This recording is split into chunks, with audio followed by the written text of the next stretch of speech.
Sounds good.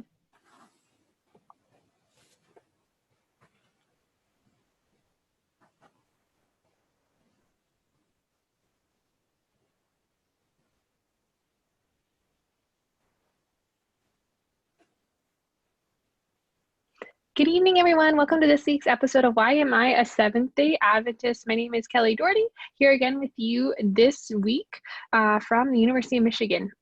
So this is the conversation with young people who are unashamedly Seventh-day Adventists and who are striving towards excellence. Why Am I a Seventh-day Adventist is produced by the Center for Adventist Ministries to Public University students to help us cope through the coronavirus pandemic that we're experiencing. So today we have a very special guest. We have Pastor Alex Niculaescu. How are you doing today, Pastor? Doing well. How are you, Kelly? I'm well, thank you. So just a little bit of background on our chosen guest today.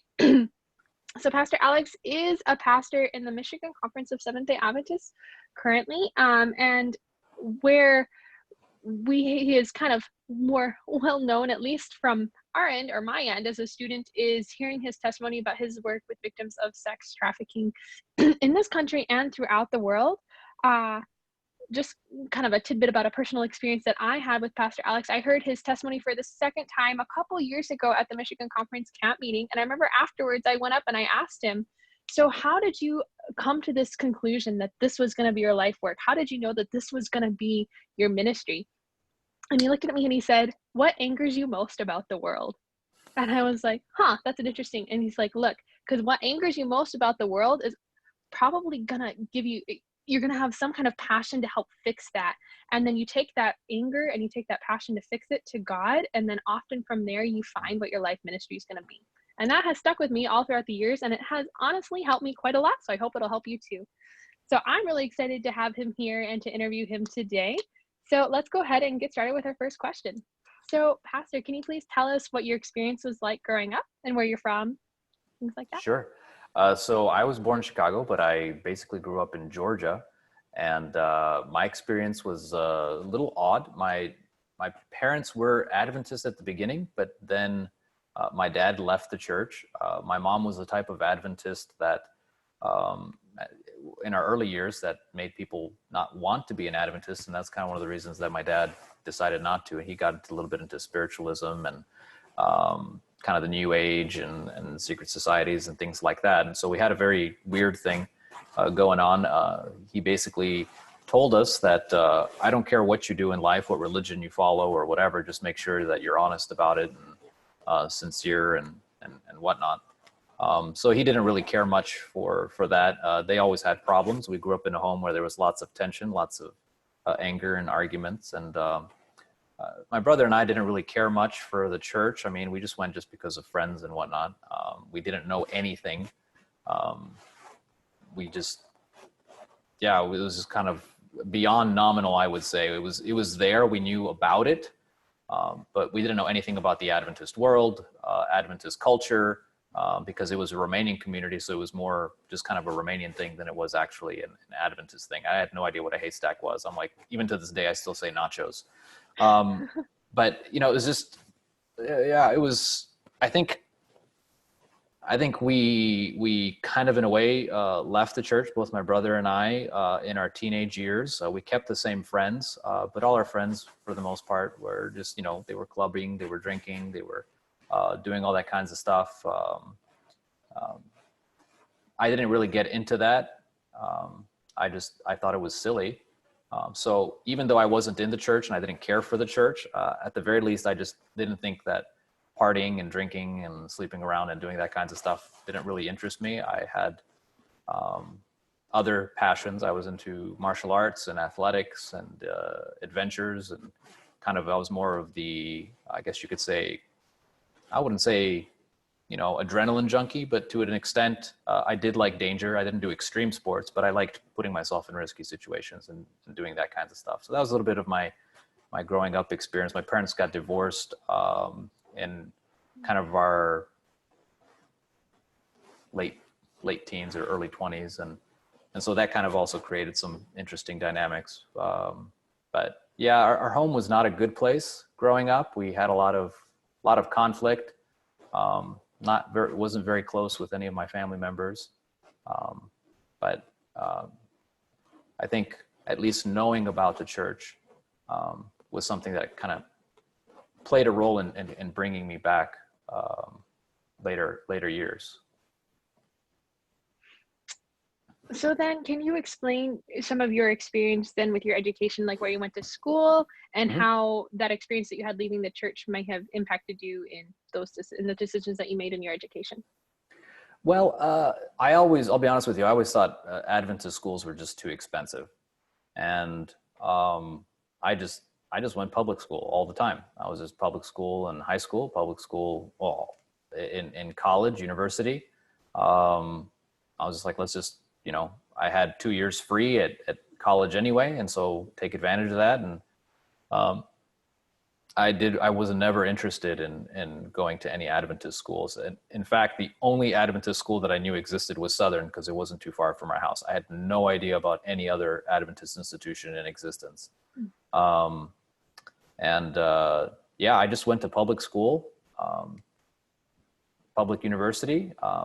I did believe that God did exist, and I wasn't the type of person to just take everything that was being said. So even though I didn't consider myself a Seventh-day Adventist at the time, until maybe the last few years of university, I pretty much got into arguments with my professors, cordially, of course, over kind of just the whole creation evolution debate and other things, just because the whole atmosphere that I was basically experiencing in the university seemed very political, very socialistic, and coming from a country where my parents were trying to escape from communism, socialism, and all of the things that was kind of in our history, where it was just, that's bad. You don't like that.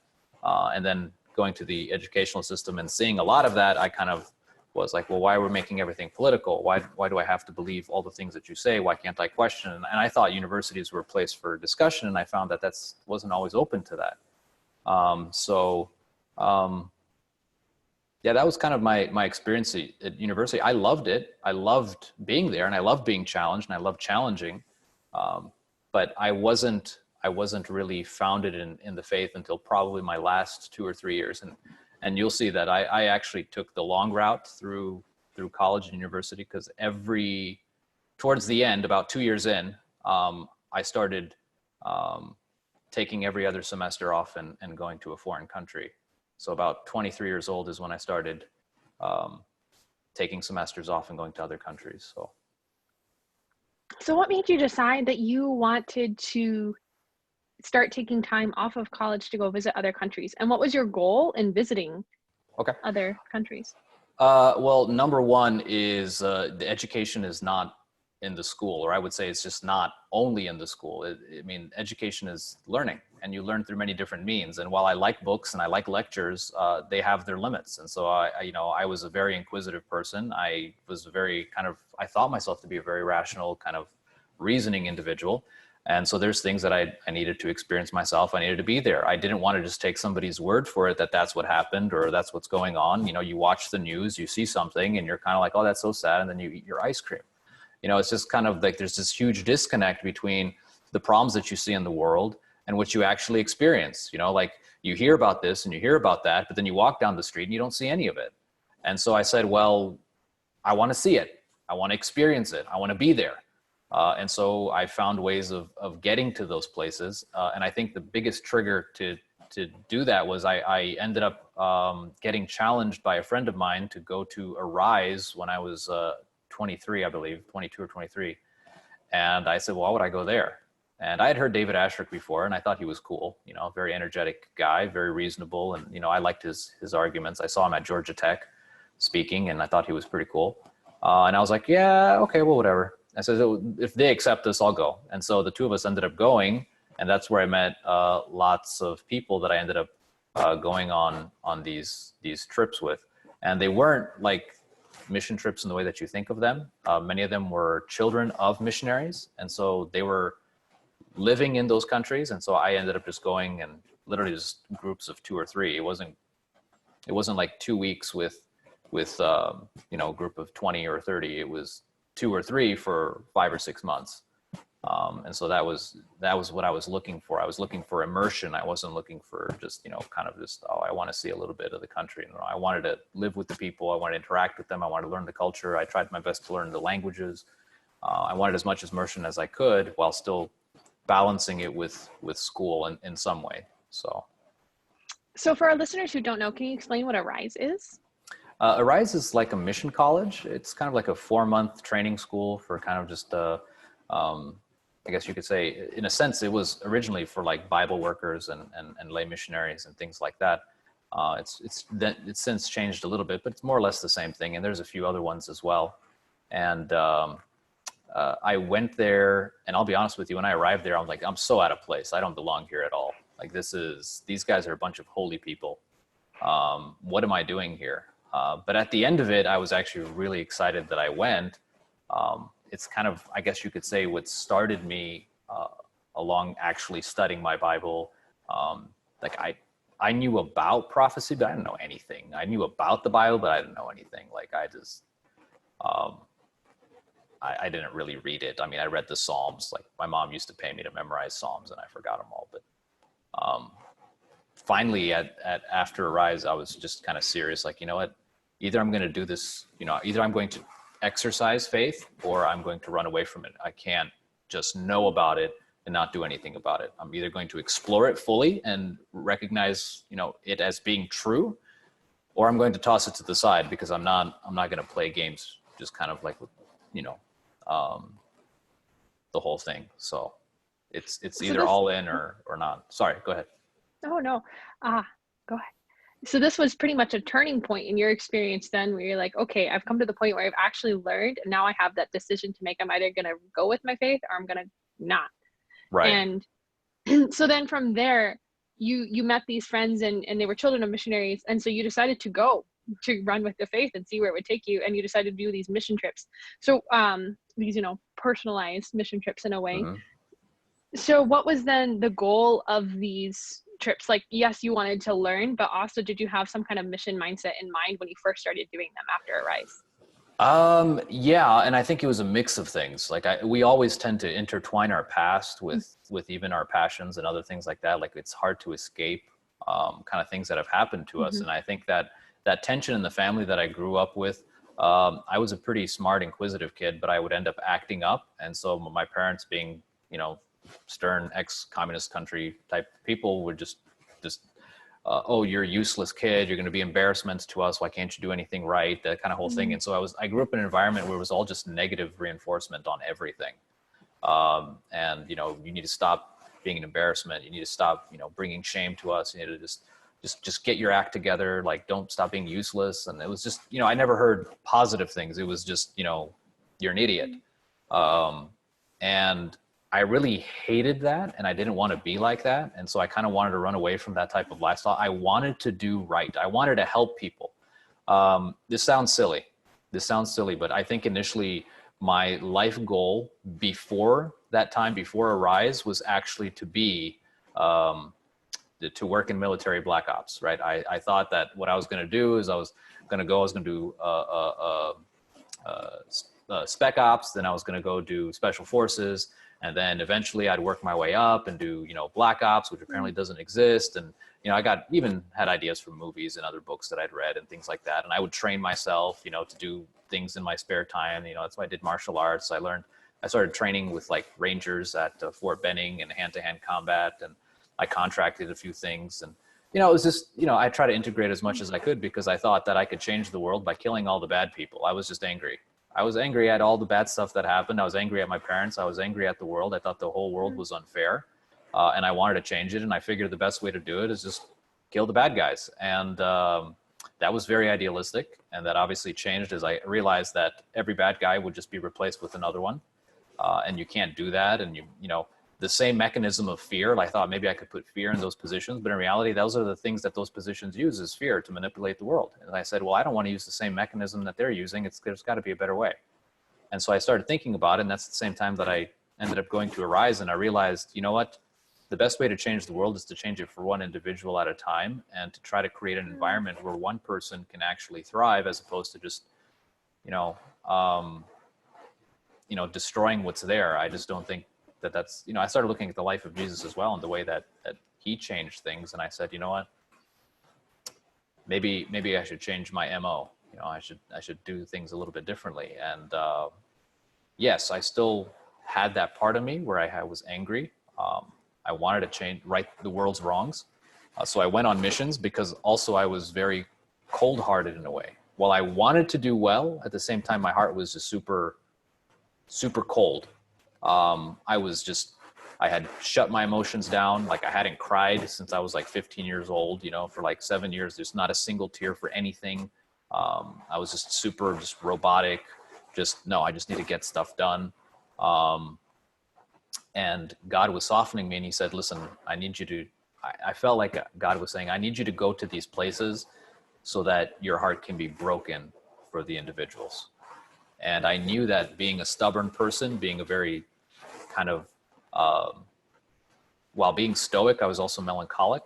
I knew that if I began to see people in pain, I would begin to feel that as well. And so I said, I don't want to hide my eyes from the problems anymore. I want to be in the midst of them, and I want to figure out if I can know what I'm supposed to do about it. So that's kind of was the driving purpose, is I want to see it with my own eyes, and I want my heart to be broken. And whether I can or can't do it, I at least want to give it a shot. So then can you share some experiences that you had once you began going on these mission trips? Can you share where you went, first of all? Second of all, share some of the experiences that you had, and then share how you saw God leading you and softening your heart. Okay. In 2009, so I finished Arise in end of 2007. And so in 2008, I went back to UGA, University of Georgia. I actually did 2 semesters at that time, but I took the summer semester off and I went to, I think it was Romania and Turkey. And it wasn't so much mission. It was some, but not crazy. But the following year in 2009, a friend of mine from Arise, he called me and he says, man, I've got nobody who's willing to come out here and live with me in the middle of the Masai Mara. And Masai Mara is just kind of like, if you heard of the Serengeti, it's just the Kenyan side of the Serengeti. So the park is split between Tanzania and Kenya. And so he's like, hey, I'm here, I'm living with the Maasai people, and we're going to build a kind of like a school orphanage for girls that are escaping female genital mutilation. And it didn't really trigger. I was just kind of like, well, what's that? And so later on, I found out that once they go through puberty, it's customary amongst some of the more traditional tribes in Kenya to practice a type of FGM where basically they were just turning the girls into baby making machines. And I don't know who's watching. I'm guessing university students, so apologize if it's graphic, but basically they completely cut the nerve endings. They sever the clitoris, and they sew up a portion. They leave only open enough so that they can go to the restroom.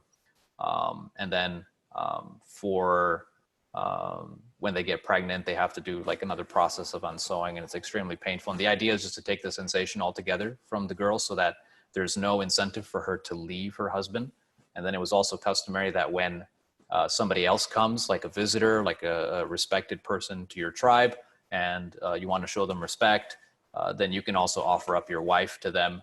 But it doesn't mean anything. Why? Because she doesn't have any sensation, so it doesn't really matter to her.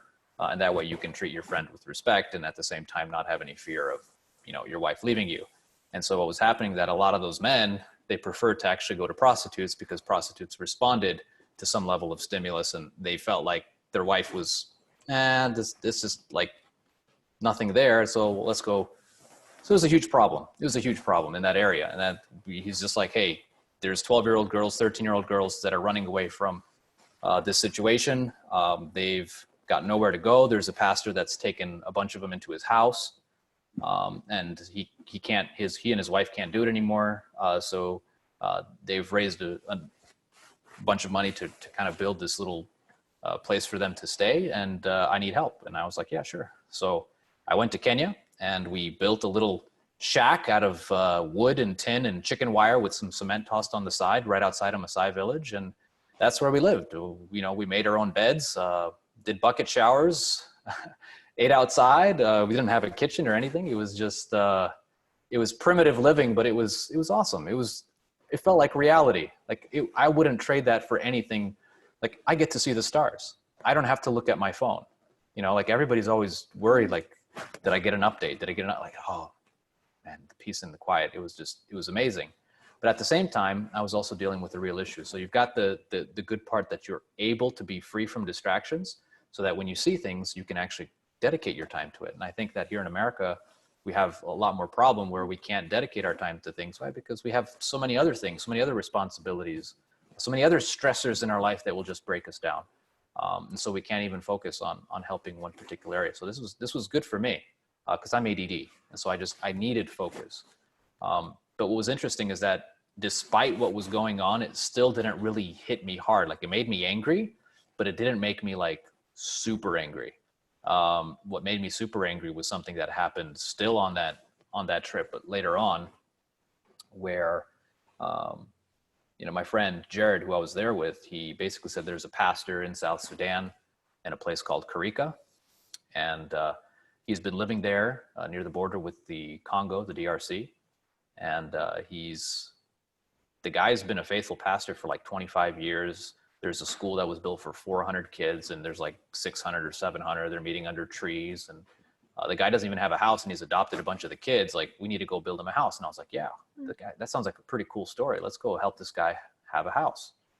And we wanted to go there. And I don't know how much time I've got. I don't want to take too much time, but this is an important aspect of it. Just because before I even was a spiritual person, God was already showing his power in a way that it's literally a lot of this stuff didn't register until later on. Like I'm that stubborn where I was going through all these experiences and only years later I was like, oh, okay. Now I get it. So we were going to go to South Sudan. The problem was that South Sudan has, between the borders of Kenya and South Sudan, there's a 25-kilometer DMZ, demilitarized zone, that had been under dispute for ridiculous amounts of time. I don't know the exact time. But what happened is that many of the roads, because of the conflict, were destroyed. And so driving to northern Kenya, which is the area of Turkana, from that point onward, to get into South Sudan would be near impossible. And South Sudan didn't really have roads anyway, because South Sudan was just separated from North Sudan. They were having kind of this trial period where they were trying to be self-governed, because I don't know if you guys have heard of the issues in Darfur of Muslims killing Christians and animists and stuff like that. There's always going to be this conflict between the Muslims of northern Sudan and the other tribes and Christians for religious reasons. And so they were trying to separate to say that, hey, we don't need you. And they were given trial periods. So it was just very tenuous, very conflicting times. And we were going there during a really bad time. And the DMZ was the biggest because there was 3 of us going, my friend Jared and I, plus another guy from the United States who was also living in Kenya at that time. But then we decided to bring one of the locals who was working with us, Bob, really great guy, very skilled in labor. And so we needed another construction guy. So we're like, hey, Bob, do you want to come with us? And he's like, yeah, let's go. And then some lady from Nairobi called and said, hey, I'm a reporter. I want to go report on the conflict in South Sudan and the upcoming referendum. Can I come with you? And I was like, okay, now it's 5 of us in a pickup truck. So we've got a pickup truck, you know, and it's not an extended cab or anything. It's only 2 people up front. So the 3 of us, basically, we fill the whole bed of the truck with all of our construction gear because there's nothing in South Sudan. So we got to take it all from Kenya. We fill it up top. We cover it with tarps. We tie everything down. And for 5 days, we have to sit on top of it with our hands slid under the rope while we're shaking like this so we can hold on to the rope so we don't fall off, right? And these are dirt roads and whatever. There's about 3 days of paved road and then 2 days of no paved road. The problem is what happens if in the DMZ, this high conflict area with no roads, with all this stuff, we get killed, right? We're a target. We're an obvious target, right? We're a pickup truck, you know, a nice pickup truck, you know, Toyota Land Cruiser with a whole bunch of stuff and sitting ducks basically on top of the gear. And driving through, you can only go so fast. There's no roads. You got to just take your time. And it's 25 kilometers and there's cliffs and stuff. It looks like the scenes from the Coyote and Roadrunner type of thing where it's perfect ambush type of scenario. And so we started praying. And what happened 3 days, we left. We started leaving. It'd take us 3 days to reach the border. We left. And that same day that we left, there was an attack on a village that was within the DMZ. And some Kenyan military police were visiting family in that area, and they got caught up in the scuffle. And so locals were saying that they died. The newspaper said that they didn't, but it was in September. You can look it up. In 2009, September 2009, I think it was like the 28th or something like that. You can find it in the newspapers. There was a village that was attacked. Their cattle were stolen, and people were hurt. And what it did is it triggered the Kenyan military to respond. And in the following 2 days, they basically placed a large percentage of their military all within the DMZ. And the day before we got there, the DMZ had been reduced from 25 kilometers to 1. Oh, wow. So the day we get there, the entire time that we're there, there's just Kenyan military, there's tanks, there's encampments, there's whatever, the entire way through, ever so often, just every kilometer or so, there's just another setup, and we get to drive slowly without fear of anything. And we get to Sudan. And it didn't hit me, like seriously, it just didn't hit me. Like later on, I'm like, there's a reason that God moved half of the Kenyan military to get us there. I mean, it happened literally at the time that we got there. Like it's not, I don't think it was coincidental, right? I mean, for years, for decades, that had existed. And it just so happens that it gets reduced, right? The exact day we leave, the attack happens, and it gets reduced the day we arrive, or a few hours or half a day before we arrive. And we're greeted by military who are on our side, more or less, the entire way there. And we get to drive safely at our own pace without fear of being mugged, right? Or having all our stuff stolen, or the girl that was with us being, raped or whatever, which was common in that area. These stories that you hear were horrendous. And so that's kind of, we were hesitating, but we prayed and we went. And we got to South Sudan, which was an adventure in and of itself. But the moment that we were in South Sudan, there was a new set of experiences, very different from Kenya. Very, very different. Beautiful place, no animals. Kenya was full of animals. You wake up in the morning, there's a giraffe hanging out, some zebra, some gazelle.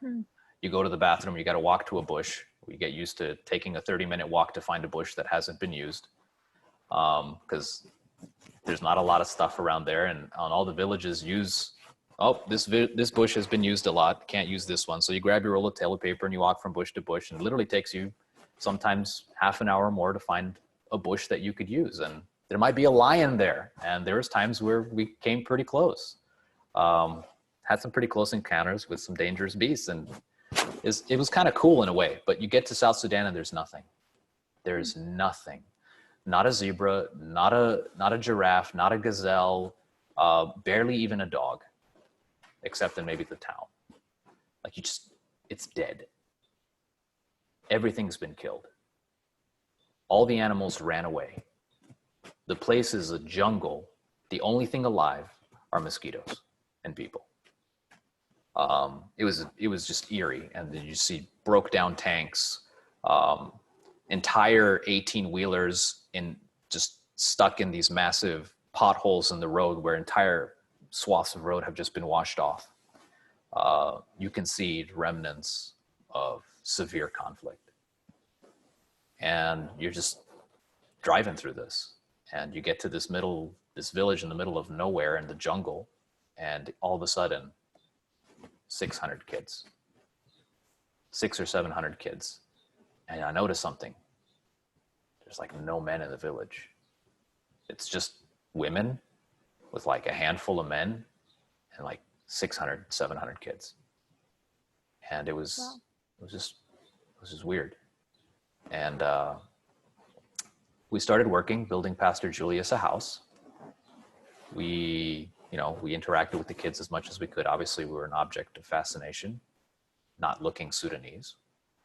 And there was this particular girl, 8-year-old girl, that would always behave very oddly. You know, she was taking care of her little baby brother sometimes, but then she would play with the other kids. And every now and again, when they would play certain games like tag, if the girls were chasing her, she was okay. But if the boys were chasing her, she'd start freaking out. And she would always come to see what we were doing. But, you know, every time we try to talk to her or get close to her, she would always freak out. And Jared started, you know, kind of teasing her because she was just very odd behavior. And one day we didn't see her. I was helping mix cement with Bob and another guy who was from South Sudan. One of the few villagers came to give us a hand. And I said, "Oh, so where's the little crazy girl?" And he said, "Well, she's with her husband." And I looked at him and I said, "Oh, bro, that's a stupid joke." He said, "I'm not joking." He said, "Yeah, she's with her husband." I said, "What are you talking about, man?" He said, "You see 600 kids, 700 kids here, a bunch of ladies, where are the men? They all went off, right? There's nothing to do here. There's no money here. There's no future here. They all left. They left their families here, right? Pastor Julius and a handful of people are taking care of all of these kids that have basically been abandoned by their dads. There's a few left, and her mom's got nothing. Her dad never came back. Yeah, some of these guys, their dads come back and they give money to their families, you know, every 3 months, every 6 months, or whenever they feel like it. But her dad never came back. So her mom did whatever she could to survive, and she sold her to one of the last remaining men in the village. I don't know, it was like late 30s, early 40s. And at once it just kind of like, I was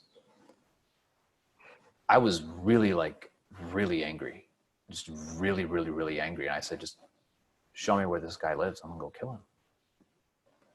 And obviously I stopped myself. I said, "Okay, all right, that's not gonna work, right? Obviously, you're not gonna do that." I said, "Yeah, I know. But I would feel better if I could just maybe snap his limbs."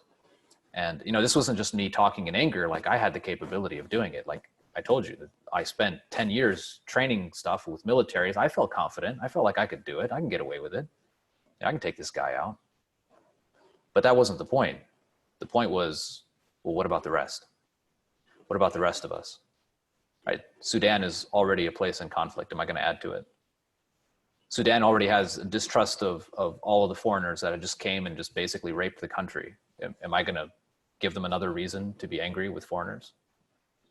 I can go break this guy's arms and legs, but at the end of the day, what does that solve for her? And so I said, obviously, I can't think in the old mentality. I've got to do things differently. And so I said, "Lord, help me." And I was thinking, okay, can we get her across the border to Uganda? Get her to go to a school in Uganda? Because Pastor Julius's kid, I had already had a conversation with him, and I was raising money at that time to send his kids and 2 other kids that he was taking care of to Uganda, to a school there. And there was no way to do it, right? The guy had basically, he owned her. I couldn't just take her away, right? And I said, "Well, what can I do?" Because when that guy wants to, he takes her home, and he basically, uses soap and water, because there's no lubricants, there's no stores, there's none of that stuff that he can go get. And he basically just rapes her because she's not physically prepared for sexual intercourse at 8 years old. And in the morning, she can't walk. And so I'm thinking, this is not the way that an 8-year-old is supposed to live. This is not the way an 8-year-old is supposed to live. How can I get her away from this man? And I couldn't figure it out. And I was as frustrated with myself as it was with anything else. So yeah, I can blame all the systems that I want. I can blame society all I want that caused this, but I can also blame myself because I can't uncause it. Right? So I'm powerless against this. And that was my trigger. That was my trigger for everything else from that point onward. And I remember that to this day. I don't ever forget that. That's kind of what got me into the whole, well, does slavery exist? And I came to the States and I started looking it up, and all of a sudden I was like, holy cow, this is everywhere, right? And I've come to through my own experiences to realize that the statistics and the books and the articles don't even come close to the reality of it. And they're giving us numbers that don't even, with my understanding, they don't even come to a fraction of the percentages that are existing. Like they're not taking lots of things into account when we get this number of 29 or 30 million slaves in the world today. No, that's nonsense.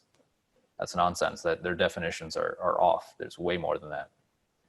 And if we were liberal in our definitions, if we were biblical in our definitions, I would say well over half of the world is enslaved.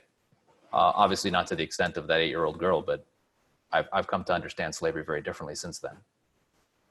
So that was the thing where I realized, okay, I've decided to take my faith seriously, but I realized that I also have to have a cause.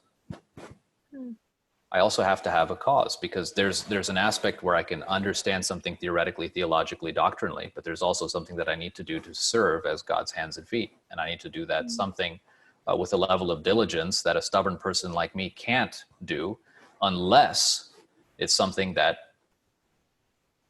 lights a fire under my butt, basically. And that's what it was. And it was something that I would wake up in the morning and I'd be like, I need to do something about this today. And that's why, I told you that if there's nothing in this world that angers you, you've got a problem. Because there's more than enough things in this world to make you angry about something. And I'm not talking about, emotional anger. I'm talking about righteous anger. Something that causes you to do something on behalf of somebody that could not do it for themselves. And we need to search for solutions. Now, this is the thing. I do not now believe that many of the solutions that I thought were good are actually good. I've worked with government, I've worked with nonprofits, I've worked with lots of things under the sun. Do I regret it? Not at all. It taught me a whole lot. But there's a tremendous amounts of shortcomings in the world's solutions to the world's problems. I've come to the conclusion that I should have taken the Bible, I should have taken God's understanding of humanity and the way that sin has ravaged humanity more seriously. And that I should have understood the great controversy to a level that an Adventist ought to understand it, beyond just the, oh yeah, there's this conflict between good and evil. Yeah, and people are dying. Yeah, there's people who are losing their life every day, every second of every day, because there's a war going on. And it's not just a physical war, it is a spiritual war. And the physical is just the tip of the iceberg of what's really happening. And what we see is the tip of the iceberg of what's really happening.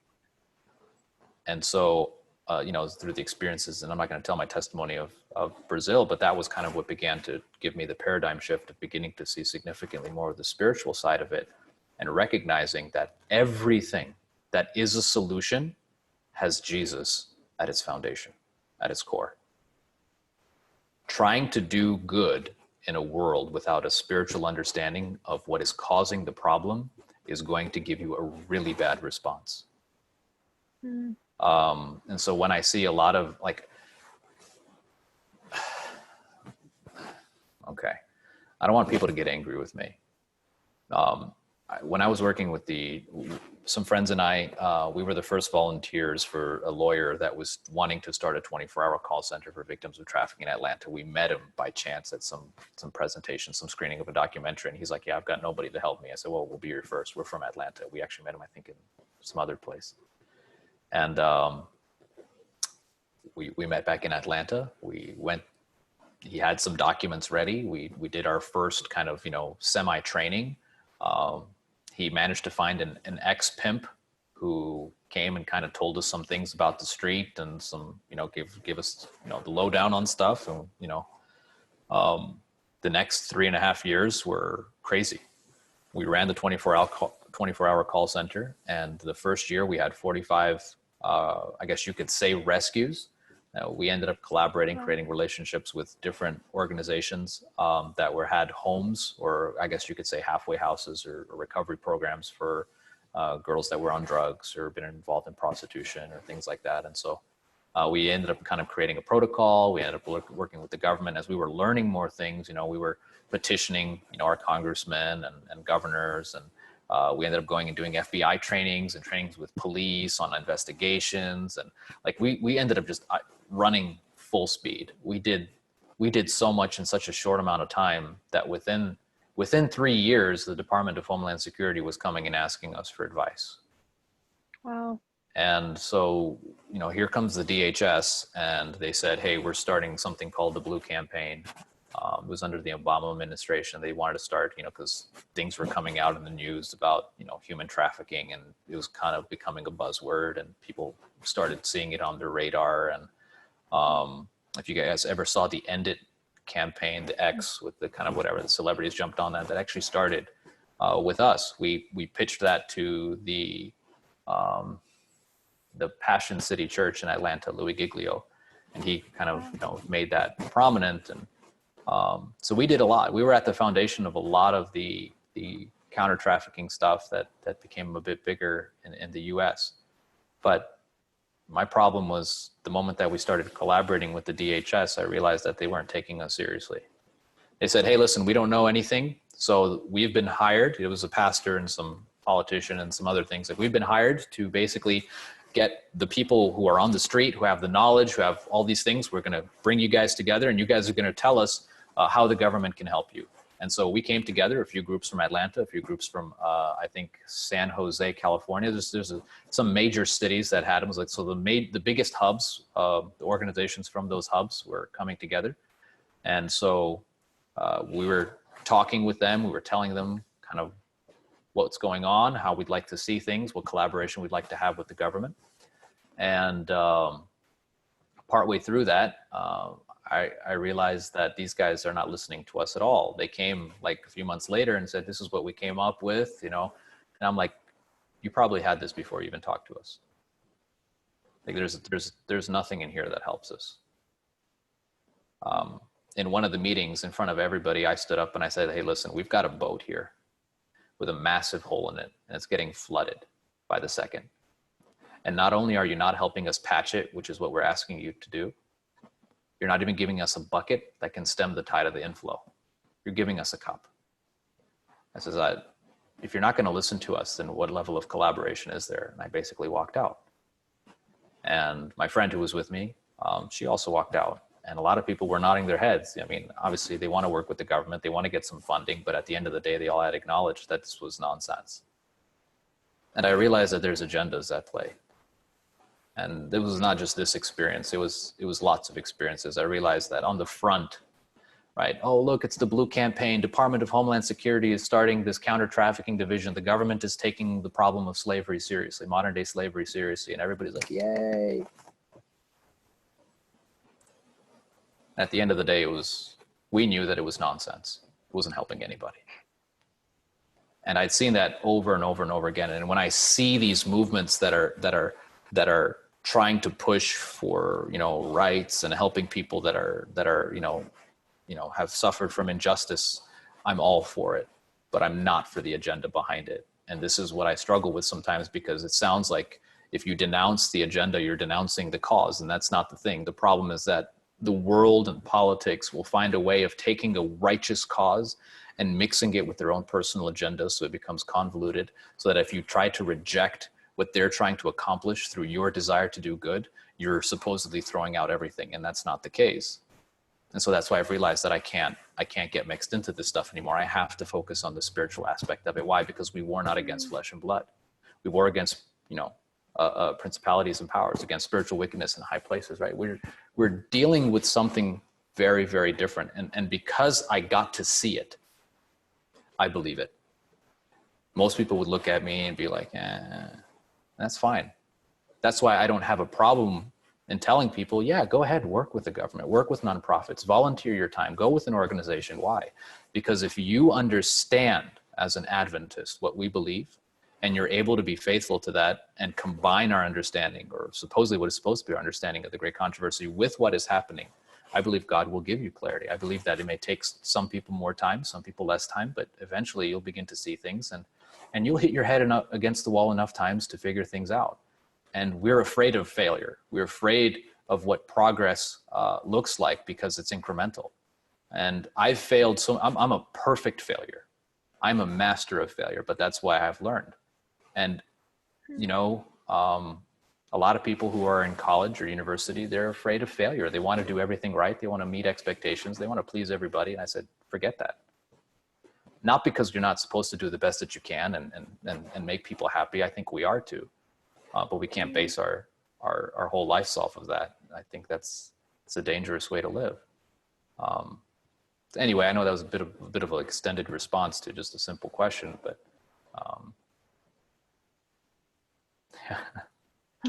No, that was good. Sorry, I was very totally cool. yeah. That's so interesting too, that you were able to get this personal experience and this experience is also able to confirm what you had been learning and what you had, it was able to click in your mind what you Yeah. had been taught about your spirituality and about the great controversy. So can you go and can you explain some more too of like, I know you have some pretty powerful stories that you've shared more often of your time in Brazil, but is there anything else that you'd like to share about how that paradigm shift really took hold? Maybe not necessarily began, but how it really took hold and how you started running with that and eventually used it to become a major part of your ministry. Okay. When you first start, you begin to see just little things here and there. I got to work a number of years and with lots of volunteers, and every single time you see new people come in, you realize that was me a few years ago. And man, they don't know anything. They are so dumb. But now that I've seen more, I understand more. But you also know that's where you started off. And so what more could I figure out the longer I stay? What more would I see? But the problem is that with things like human trafficking or modern day slavery or whatever it may be, it's very heavy. It weighs on you. It tears you down. And if you don't have spiritual strength, you will be broken. We had to implement a rotational period.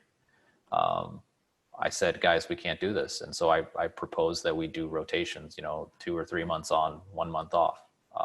It was hard on us. It was hard on our families. We were beholding something that people don't really think about, and it's not meant for everybody. But it was meant for me because I was a stubborn person. I already was exposed to some of the world's darkness, and I think that God was using the extremes to get me to understand things that might be easier for somebody else to understand without having to go to that level of depth. And praise God if you don't have to go through that kinds of stuff. But I had to, and I felt like that was what God was calling me to do. And one of the things that I had identified was that I basically created a hierarchy of slavery and or trafficking. To me, it's just slavery. Prostitution is just a modern form of slavery. There's other forms as well, but the way that I identified it was basically a 5-step hierarchy. And this is through experience and things that we were being confronted with. And at level one was basically your small town pimp that's got a stable of maybe, 3 or 4 girls or 5 or whatever. And that's what he calls it. He calls it a stable. And level 2 is a kind of like your more sophisticated pimp or trafficker. He's got a little bit more of a network. He's got, more connections, works with maybe some businesses, and maybe has a cop or 2 or stuff like that, or even a precinct. Well, not a whole thing, but, works with law enforcement at some level and can able to cover his bases. We discovered that there was lots of, Asian massage parlors that had ins with law enforcement. And when I say that, I'm not saying it with the whole thing. There's corrupt cops, there's good cops. And I know that there's this huge thing on cops now, but we worked with lots of good guys as well. And, it's people, man. It's people. It's not, don't look at a system. Don't look at an organization. Treat an individual based on your own relationship with them. And, level 3 was kind of the organized crime, where you have more of your mafias, your people who are well established. They've got businesses that they're running as fronts, and they've got really good network. You don't really want to mess with them. They know, they can find out info on you if they wanted to. Level 4 is your high level, kind of high profile people, politicians, celebrities, really high class escort services, things of that nature. And then level 5 was something that even to this day, most people don't believe exists, but I would say it's your satanic ritual abuse. It's your, stuff that you read in the Bible that people think doesn't happen anymore, of children being sacrificed and things like that. But we had enough evidence to believe it. And I'm not going to go into it because I don't think it's profitable, but I do believe that that exists, and I've seen enough vestiges of that to believe that it exists, and even testimonies of people who've escaped from some really, really bad places that were at that level. And so we realized that what we were doing is we were touching level 1 and 2. We were touching level 1 and 2, the small town pimp or the, you know, the kind of the more sophisticated guy, but we were unable to really touch 3 very much. Very rarely would we touch 3. And we would occasionally get threats and stuff like that. We had people showing up at our trainings trying to figure out what we were doing so that they could reverse what we were doing. But we never touched 4 and 5. And in terms of helping it, we saw it.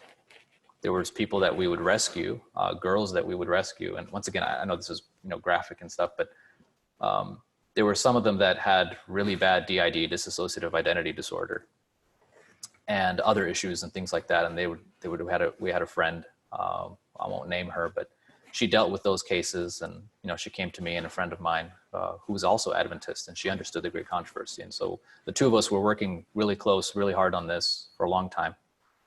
There's actually 4 of us Adventists that volunteered with this organization from the beginning. And I think it brought interesting dynamics to it.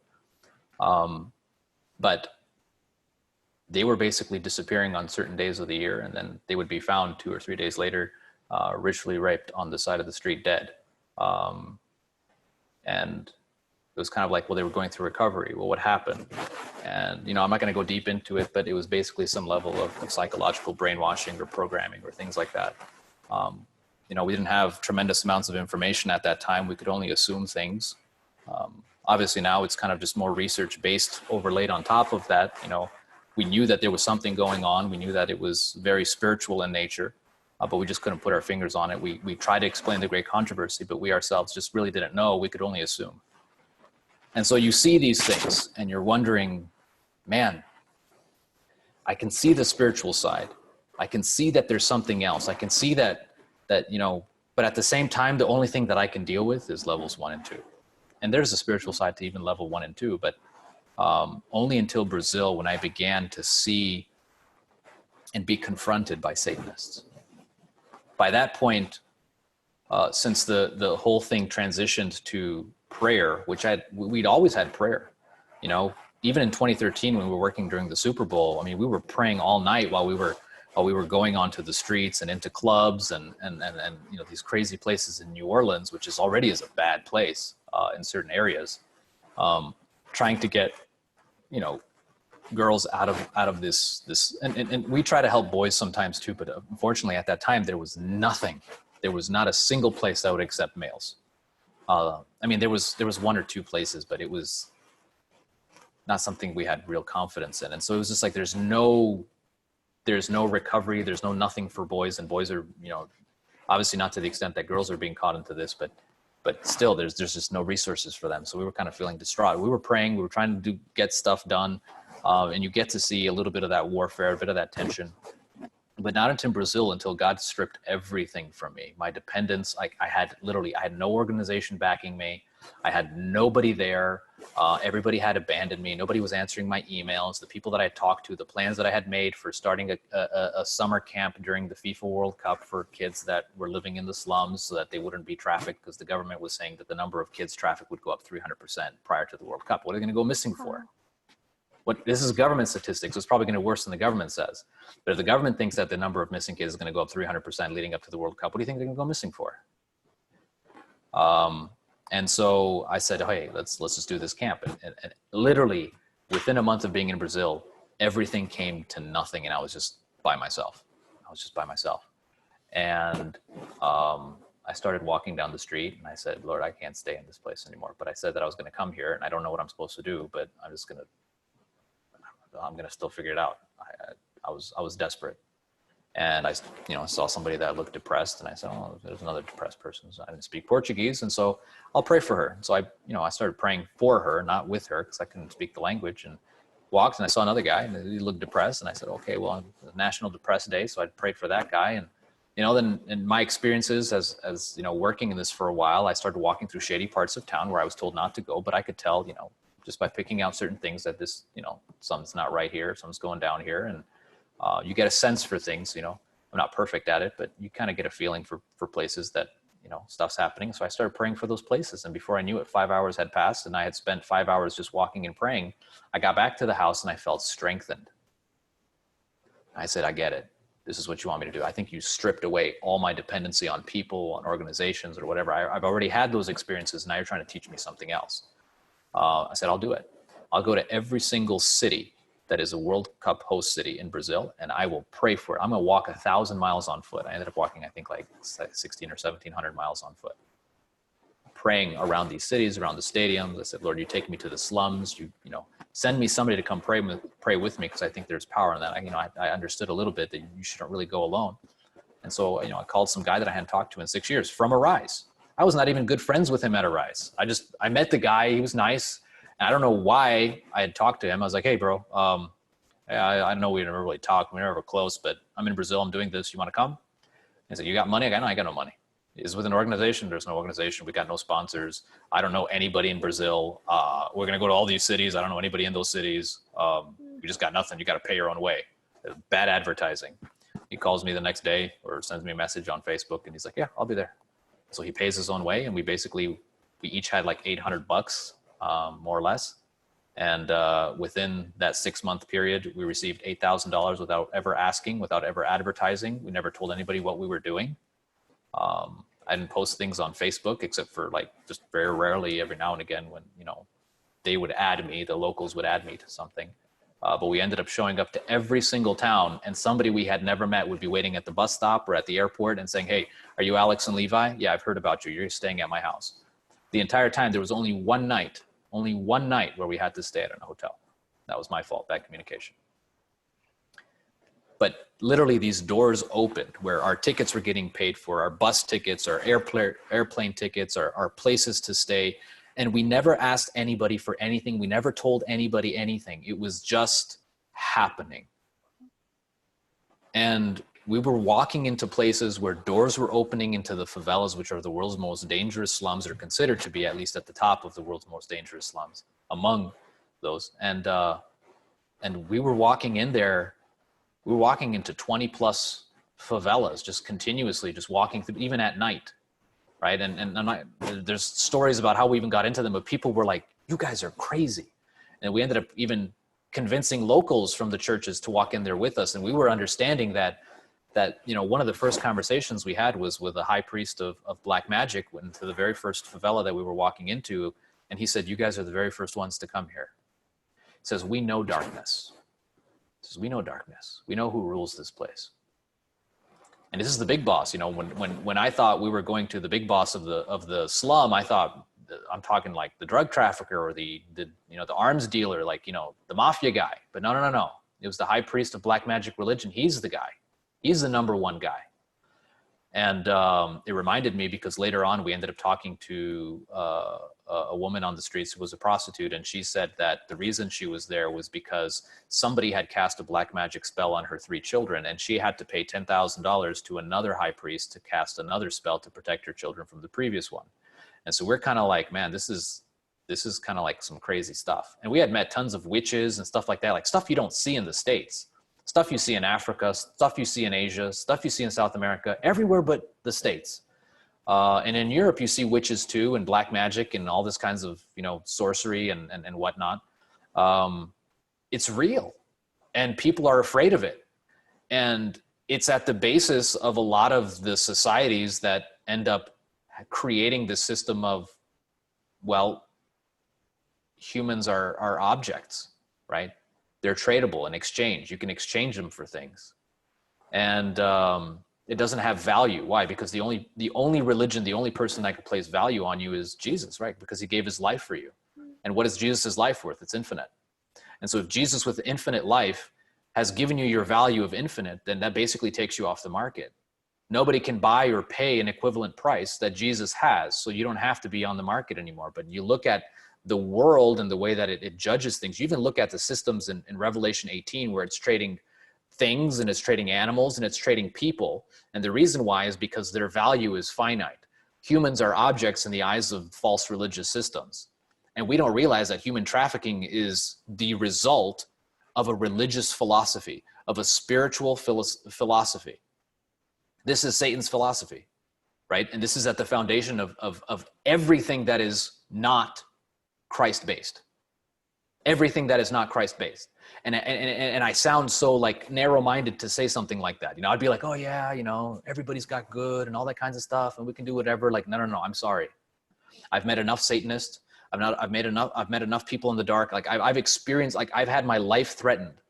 I've had my life threatened multiple times, basically telling me that the devil's after me, right?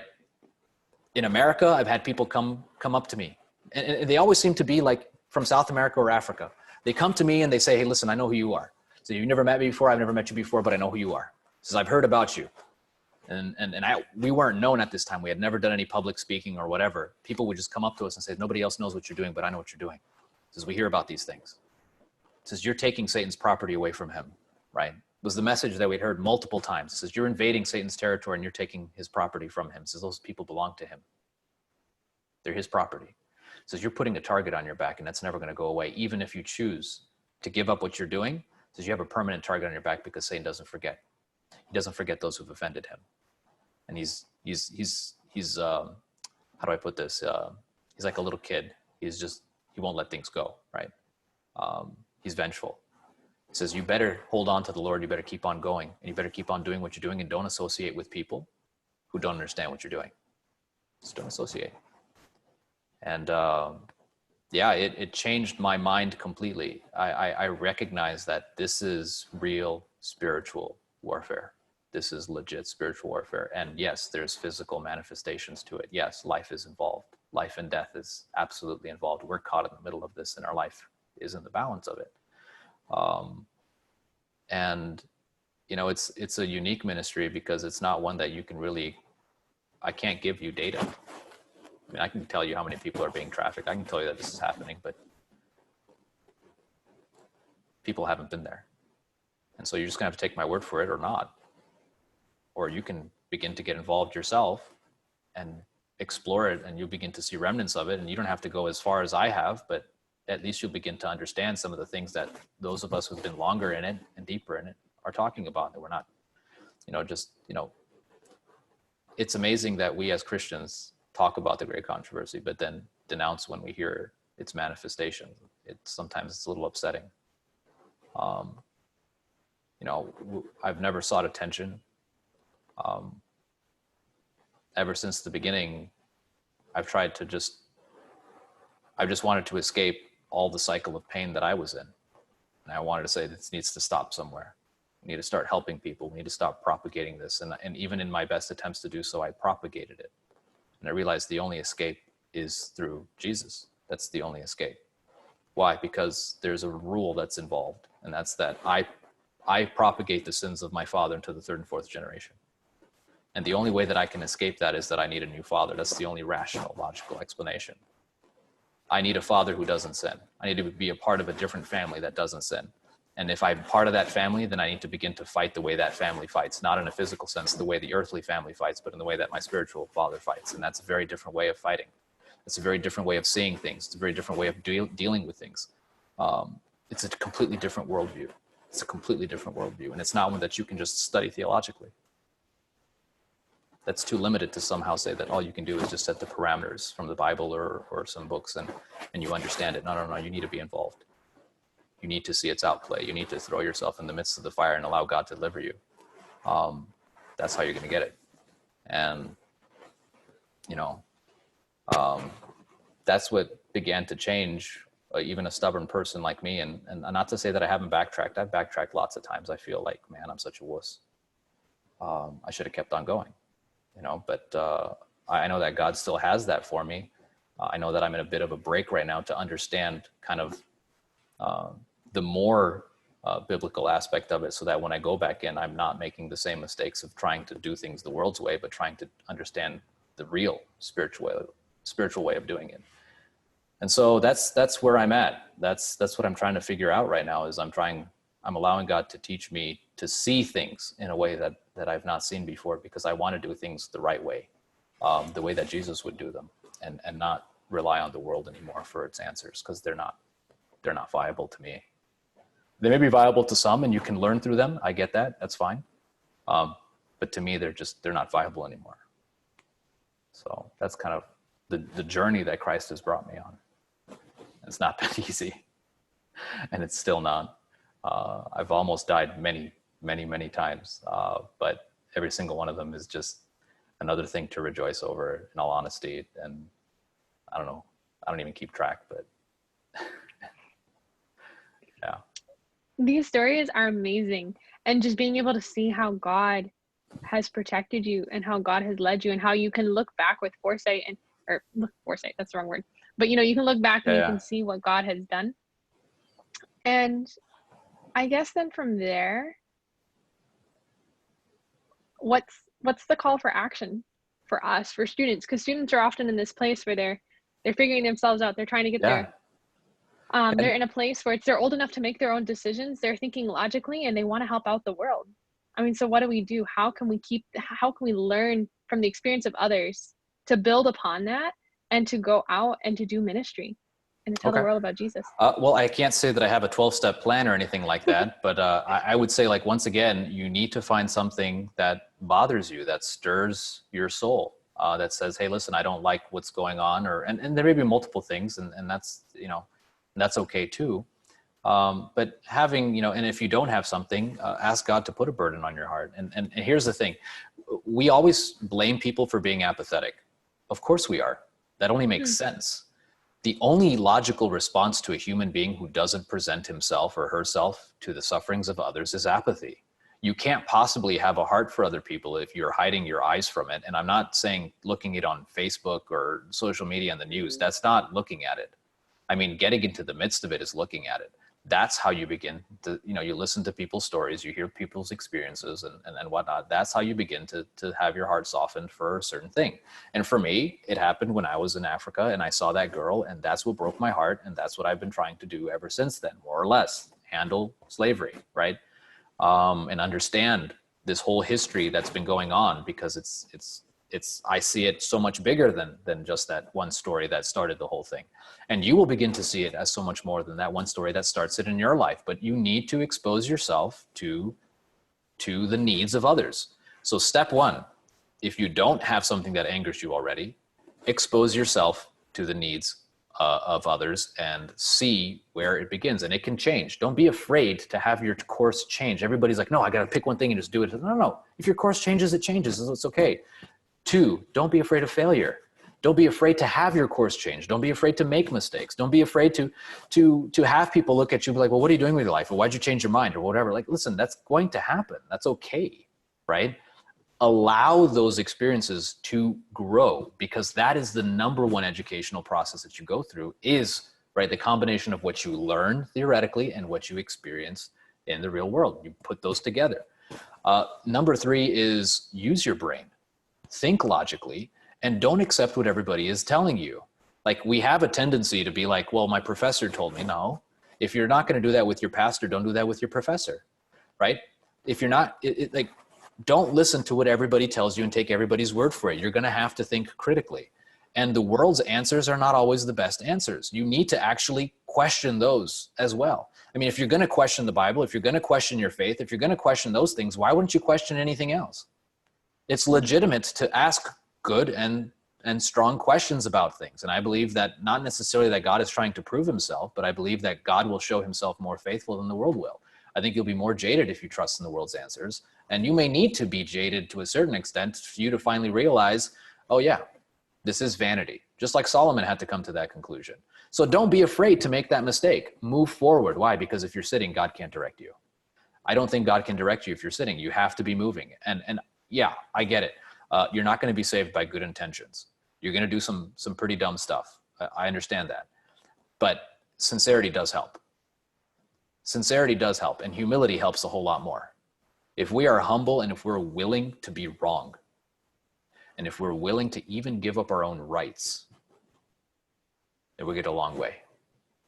If we have to be right, and if we have to, make sure that people get out of our way and respect us and all that kinds of stuff, we're going to have a lot of trouble. We have to be malleable, and we have to be, and then obviously the most important thing is always keep Jesus at the forefront. Always keep Jesus at the forefront, because he's going to be the one that transforms your vision to be able to interpret all of the things that you see through the right lens, right? And once again, it's a process. It's not going to happen overnight. So just be okay with the process. Be happy, be content with the story unfolding little by little, mistake to victory, mistake to victory. It's okay. Don't freak out. God is in control as long as you allow him to be, even when things don't look like they're in control. Just trust the fact that he is the author and the finisher of our faith. It's not dependent on you and me. The only thing that we can do is choose to keep ourselves close to him. He will handle the rest. Allow him to do that. Okay? Allow him to coax things out of you, including bad feelings and emotions and thought processes that you may have that you need to have exposed and corrected. So don't be afraid with the process, right? Trust in God throughout the entire thing. And I guess more or less those are the steps that I can recommend at the time, because any more than that might be overwhelming. But yeah. So I hope it's helpful. I don't think it's by all conclusive or not, but I hope that it begins just kind of this process of beginning somewhere. Start, take a step, move forward, right? Faith is not your entire life of being faithful. Faith is an action. Even when you don't feel like it, what you're supposed to do, what God has asked of you, right? It says, basically my entire Brazil trip started with one action. One verse came to mind. I didn't want to go. I didn't want to do anything. I wanted to quit counter trafficking. A verse came to mind, right? He who has this world's need and see he who has this world's good and see his brother have need and shuts up his bowels of compassion, how does the love of God dwell in him? And my conclusion was that it doesn't. So if I see somebody in need and I don't do anything about it, I basically don't have the love of God. So God has asked me, when I see somebody in need, don't close your eyes, don't shut up your heart, right? Do something about it to the extent you can. Can you do everything? No. But can you hide from everything? Absolutely not. So to the extent that you can, do it. And that was my act of faith. I bought my ticket to Brazil without knowing anybody, knowing anything, and God opened up massive doors because I made one decision. Was I a faithful person? Kind of. Had I experienced it before? Sure. Did I have enough evidence that God was worth it? Yeah. But it's still, the odds were overwhelming, but I decided to take one step in faith. I bought the ticket. I went, not knowing anything, not knowing anybody, not having anything in mind, just I need to do something. And God opened up massive doors. I'm not saying do things presumptuously, but I'm just saying, hey, you see somebody in need, do something about it. Take that one step of faith. God has asked you to do it. Do it. You'll see things. You'll learn through it. Even if you fail, once again, that's okay. Don't be afraid of failure. Don't be afraid to be without answers. Fear is the biggest paralyzer in this life. Stop being afraid. God says perfect love casts out all fear. Just stop being afraid of everything. Stop making excuses. Stop being paralyzed. Sorry, I wasn't trying to turn it motivational or anything, but just, yeah. And then I have one more question for you before we turn it over to the students. Is there anything that your experience, or any one particular thing, you've listed a lot, but one particular thing that you maybe like to emphasize that you wish you would have known when this all began? One thing about your faith, or how should I say this? One thing about your experience with Jesus, or one thing that you would have realized about your faith when this all began that can encourage students. This sounds cheesy, I'm sure. Lots of things, but at the same time, none of it.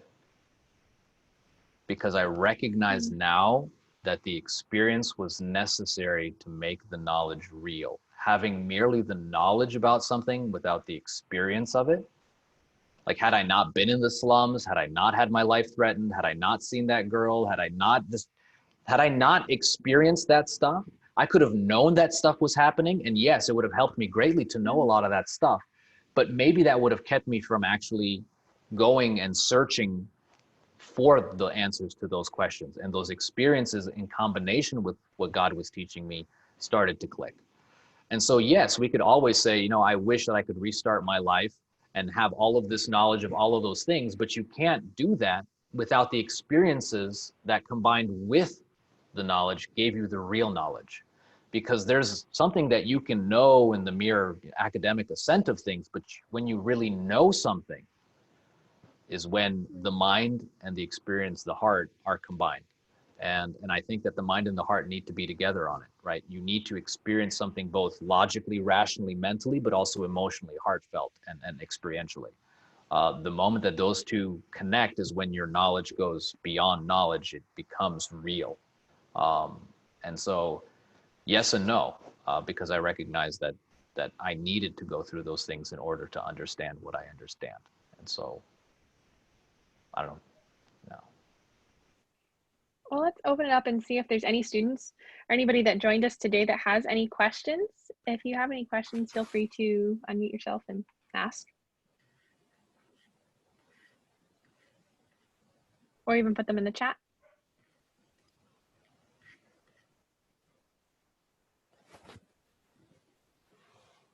I have a question, but it's somewhat related to the beginning of your experience. Okay. And that is, you were sharing that at Georgia Tech, you went there and you heard David Asscherick speak. Was there a campus ministry? Is that why he was speaking there at Georgia Tech? Yes. There was actually, that was the reason why. My brother and the guy who actually ended up daring me to go to Arise were students there. And he it was actually my friend Jonathan. He was somehow like cousins or something like that with David Asscherick's wife, because she's Romanian or something like that. And so he had heard about it, and they're like, oh, let's go hear this young guy.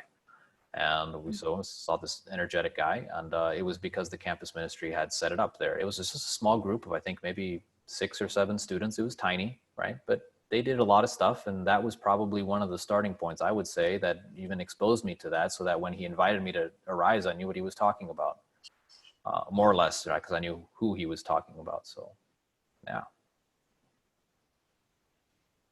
Okay, thank you. Mm-hmm. Any other questions?